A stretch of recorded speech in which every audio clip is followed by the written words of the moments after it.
Good morning from Glasgow.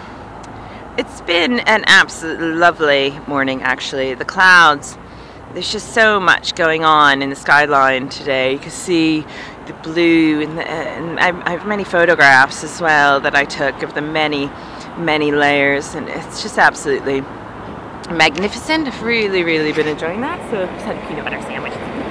So good morning. So I had this thought today. I have so many thoughts all the time, let's be honest.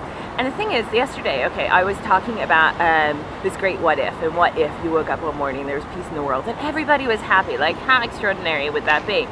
And it was one of these things I thought, well, okay, I could say that, what if, but what does that start to look like? What does that world start to look like?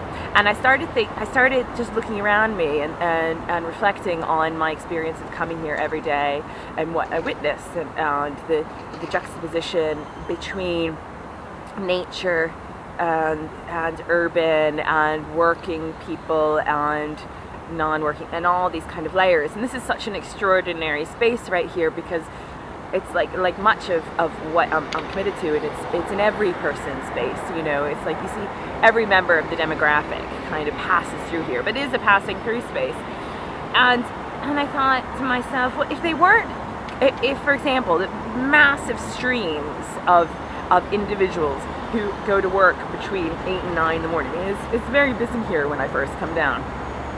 Between like 8 and 9, loads and loads of commuters, loads of cars, loads of people passing, going over the bridge over there. I mean, loads.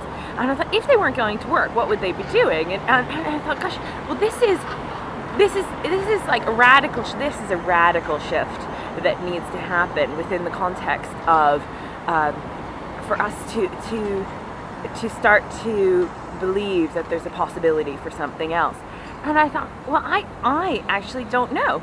I don't know what I know. What I would, well, I'm not really in that world anyway, but I don't know if people weren't working what they would be doing, for example, or how they would be living, because that's not my story. And I thought, how again, and this thing, it's about how we're conditioned to think about work. In the United States and in the UK, when you meet someone, one of the first questions that we will ask them is, what do you do? Meaning within the context of work. And this is how far ingrained it is in terms of the importance of that within our context of our society, because that is what gives you value. When in actual fact, what happens very often, and not always, and is that when you ask someone what do they do, you'll be talking to, oh, what is your name and how are you and all this stuff, and the individual will go, and their energy will dip a little bit, because in actual fact what they do for money is not necessarily what brings them the most joy and satisfaction. And so I thought to myself, I thought to myself, well, one simple thing to start to initiate this quiet revolution, and I do believe there is a quiet revolution happening. I believe that my dancing is part of that. It's these little simple empowered acts that are shifting people's perceptions, and with perception comes a new image in your mind, and with that new image comes a new possibility that we are living. And I think that very simple thing that you can integrate into your life today is, when you meet someone you know, someone you don't know, someone you're meeting for the first time, ask them, after you find out their name and whatnot, ask them what makes them happy. Not what they do for their job. If it happens to come out from that, fabulous. But ask them what makes them happy. And the thing is, you will notice a perceptible raising of energy levels.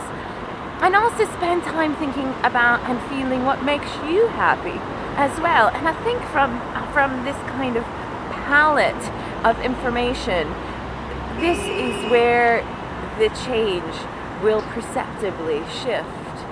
And so that was my dance today was very much for imagination and the quiet revolution, the gentle revolution, the compassionate revolution, the revolution that happens between individuals that is full of surprises, about learning other people's stories, you know, yesterday I was here, and there's this gal who passes by now and again, and quite honestly, and this is, it sometimes drives me nuts, because there is so much in the media, in the UK in particular, that if there is a story and involves a character from Glasgow, 99% of that time, that person will be fairly one-dimensional, usually fairly violent and involving drugs or some sort of underdog sort of, and not very nice in actual fact.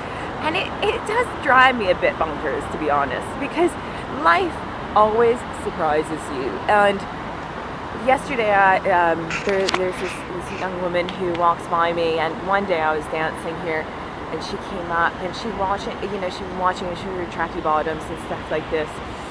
And you could make up all sorts of stories about her, and I'm sure many people see her and do. And she said, "What are you doing?" I said, "What?" She said, "Are you training or something?" I said, "No, I just love to dance." And she said, "You're very good. You're very good." And I said, "Do you like to dance?" She said, No.